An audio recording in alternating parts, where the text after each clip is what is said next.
अस्सलामुअलैकुम grade 8 student, उम्मीद है आप सब खैरियत से होंगे। चलें आप अपनी साइंस की बुक्स ओपन कर लें।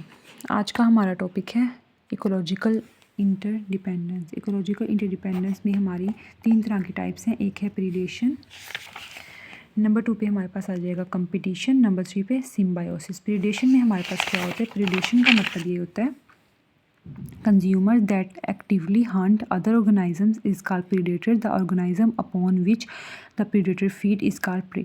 predator उसे कहते हैं जो खाता है दूसरे जानवरों को, जो शिकार करता है दूसरों का, उसे हम प्रीडेटर कहते हैं। प्रे उसे कहते हैं जिसका शिकार किया जाता है, उसे प्रे कहा जाता है।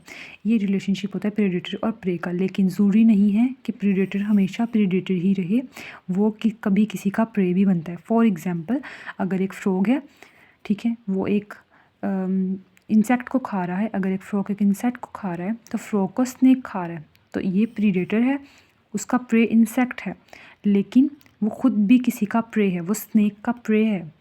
तो इस तरह इनका रिलेशनशिप होता है आपस में। नंबर 2 पे हमारे पास आता है competition. Competitions occur when 2 or more individuals or population attempt to use the same resources of environment, food, water, shelter और sunlight। कंपटीशन तब होता है जब 2 या 2 से ज़्यादा इंडिविजुअल एक ही चीज़ के लिए आपस में लड़ रहे हों इन्वायरमेंट के अंदर। वो फूड भी हो सकता है, वो वाटर भी हो सकता है, वो शेल्टर भी हो सकता है, और वो सनलाइट भी हो सकता है।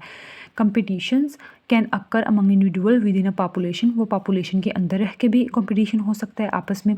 और इंटर स्पेसिफिक कंपटीशन और between in different species the inter specific competition. और डिफरेंट स्पीशीज़ के दरमियान में भी कंपटीशन हो सकता है। और ये कंपटीशंस वाटर, फूड या शेल्टर के लिए किया जाता है आपस में। उसके बाद हमारे पास आता है सिम्बायोसिस। सिम्बायोसिस में हम पढ़ते हैं रिलेशनशिप अमंग 2 स्पीशीज़ की रिलेशनशिप पढ़ते हैं। Symbiosis a relationship where 2 species live together. ऐसी जगह जहाँ 2 स्पीशीज़ एक साथ रह रही हूँ उसे हम सिम्बायोसिस कहते हैं। उसके बाद हमारे पास आता है symbiosis in which one species gets benefited by the other species is neither benefited nor harm is called commensalism. Commensalism कहते हैं अगर एक हमारे पास स्पीशीज़ है वो बेनिफिट हो रही है जबकि दूसरी को हार्म नहीं हो रहा, तो उसे हम कमेंसलिज्म कहते हैं। ना उसे हार्म हो रहा है ना उसे बेनिफिट हो रहा है, उसे कोई फ़ायदा भी नहीं है, उसका कोई नुकसान भी नहीं हो रहा, तो उसे कमेंसलिज्म कहते हैं। फॉर एग्जांपल, एक दरख्त है, उसके ऊपर कोई नया छोटा सा प्लांट उगाता है तो वो उससे न्यूट्रिशन ले रहा है उससे, लेकिन वो उसे नुकसान नहीं पहुंचा रहा, लेकिन वो उसे फ़ायदा भी नहीं दे रहा। तो ना वो उसे फ़ायदा दे रहा है ना वो उसे नुकसान दे रहा है, तो इसलिए हम उसे कमेंसलिज्म कहेंगे। उन दोनों का जो रिलेशनशिप है वो कमेंसलिज्म कहलाएगा। नंबर 2 पे आता है mutualism. A symbiotic relationship in which both species get benefit. ऐसा रिलेशनशिप जिसमें दोनों स्पीशीज़ बेनिफिट हों एक दूसरे से, उसको हम म्यूचुअलिज्म कहते हैं। जैसे कि relationship between flowers and the insect that pollinate them.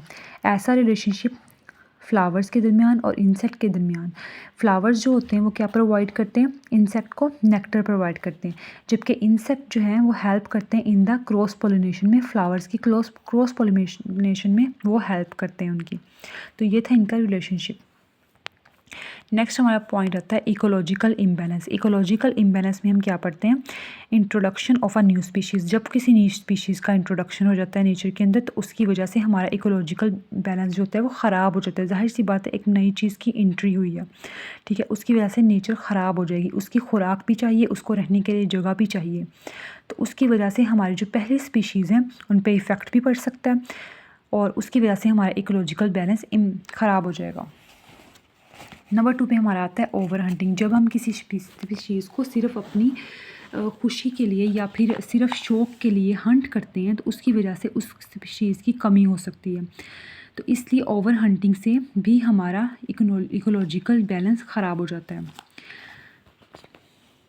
Over hunting of one animals species causing an abundance of other once leading to an imbalance in the natural ecosystem and the food chain। इसकी वजह से क्या होता है? For example, आप किसी एक चीज़ के मुसलसल हंट किया जा रहा है उसे, तो उसकी वजह से क्या होगा? वो चीज़ कम हो जाएगी, क्योंकि उसे प्रीडेटर भी खा रहा है, उसे इंसान भी हंट कर रहा है।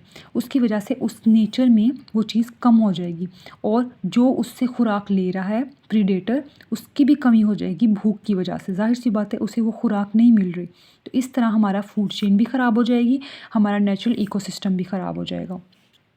नंबर 3 पे आता है स्टोरेज ऑफ वाटर सप्लाई।